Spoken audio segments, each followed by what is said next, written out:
So yeah, I just don't. I do believe his story, and I know we might be being naive. He's been through a war. He's been blown up.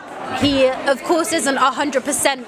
Mentally. He can't be 100% mentally stable and sane because that's not possible after he's been through such traumas and seen such horrors.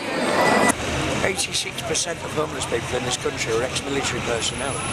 You see advertisements, I've been told on telly, about people wanting to join the regular army and volunteers, you know, the TA and that. They do their basic training, they go away for 6 months to Afghanistan or somewhere. After they've done the first tour, they come back and they make them redundant. And then they're lost. They're another soul in the sea of carnage. Hello, I'm Richard. When I was born in the 60s, I was born and registered as a heroin baby. When I was 16, in 81, well, it was just coming into 82, I signed up for the army, British Army, and became one of Thatcher's boot boys. And I did my basic training, and then in 1982 I went to the Falkland Islands. My first ever campaign conflict for the British Army. I passed my Masters in Law. I studied law, I sociology and psychology, so therefore I could help people in third world countries. I could maybe give them some stability, and sometimes I wouldn't even come home when we were out in provinces where they don't even have electricity and things, and we used to strip broken vehicles and build generators and water pumps for villages and try and give them some normality and part of society back, you know, that they never had before. And I'd served in the Cold War, Russia against Afghanistan, through Egypt,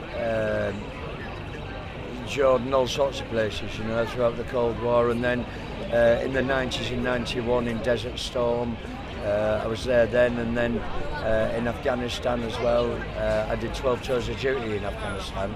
In 2004, unfortunately, an IED, well, it did take my life, but they resuscitated me. Do you know, it's 13 years to the day yesterday since I got blown up. To the day that I got blown up in Afghanistan. And counting up and how many times it had, you know, how many years had gone past, and it was 13 years to the day yesterday, at 2 o'clock in the afternoon yesterday, that I actually got blown up and lost most of the flesh off the bottom of my left arm and the back of my left leg. And they sewed the top of my thigh, the muscle of my thigh to my arm, and part of my hindquarters to the back of my left leg, so I can scratch my bottom down here and do my leg up here now, so to speak. But, and then when I was recovering in hospital, somebody stole my identification, my bank details, my passport, all my ID, and run up a debt of £745,000. I never recovered from it. I got a certain percentage of money back, but I've got a wife and children. As time went on and years went on, my illness was getting the better of me, and every time I used to have a seizure, I was having flashbacks, and I'd pinned my wife to the wardrobe with a bayonet one night. I didn't hurt her, but the next morning I didn't even know I'd done it, and I scared her. So I had to walk away 13 years ago, that identity theft, and then walking away from my wife and children. I tried to hang myself. Realised that it was the wrong thing to do, and so therefore I ended up homeless, and I still am, to a degree, homeless. And so you give your life to the country and they won't even give you a life, and we're like, that's our argument, you know. You never kick off about it, what's the point? Nobody's listening, do you know what I mean?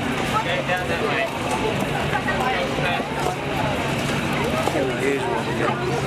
Hello. If you did a survey of 100 people and said, what is the biggest lack of in this world? They'd say communication. That's what annoys me. Most people spend their time looking at the phones. They don't talk to one another apart from on New Year's Eve. Yeah, and it's like, if they only open their eyes and their ears, maybe they'd get a little bit further in life. Maybe they wouldn't, I don't know. Hello. Have a good day. Hi guys, you alright? Have a good afternoon. Take care. You alright, fella? Yeah. You alright, fella? Have a good day, sir. There you are, famous You enjoy your afternoon, yeah? See? Take care. Americano, sir. Yeah. You're mad. What do you say? Please stop it. Can you see it? Is that better? Yeah. Amazes me how dull. Hello, sir. You alright?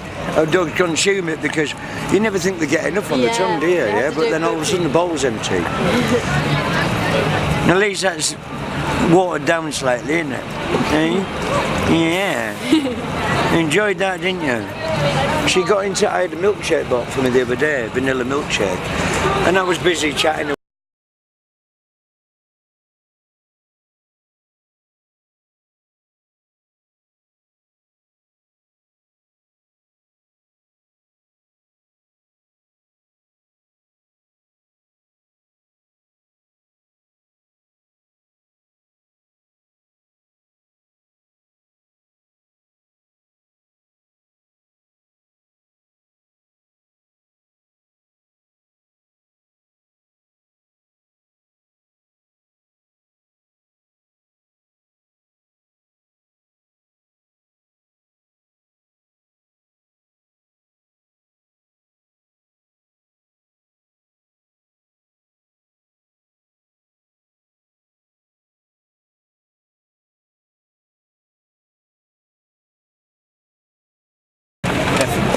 When I get my compensation off the army eventually, my dream is to buy a twin-engined albatross boat plane, buy a bit of land on the edge of a river or a reservoir and build a boathouse, and then go and do the Greek islands, and I can fly off the river or a reservoir somewhere and land anywhere I want on a river or a sea or wherever I need to be. So that's what my dream is. Yeah.